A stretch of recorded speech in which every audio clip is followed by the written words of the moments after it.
na mabiverify ang QR code sa resibo. Ibig sabihin, dadayain talaga itong eleksyon na to. Sir, siguro Hindi pwede. Hindi last na question, pwede. sir. Paano tayo makasigurado, sir, na ligtas po yung mangyayaring eleksyon at ano yung habol natin kung sakaling may dayaan? Walang ligtas na eleksyon sa panahon ni George Garcia. Klaruhin ko yan. Walang ligtas na eleksyon sa panahon ni George Garcia. Kung gusto mo, George, pumunta ka doon sa hearing, doon tayo magbanggaan. Sir, sa dayaan may... Talaga yan kay George Garcia. Hindi lang to give justice to Atty. Respicio. Ikaw, George, pumunta ka doon sa house. Doon tayo magbanggaan. Ilalatag ko yung ebidensya ko.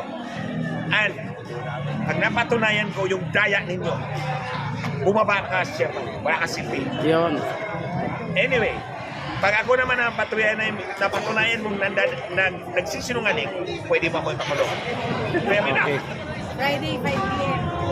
Friday, 5 p.m.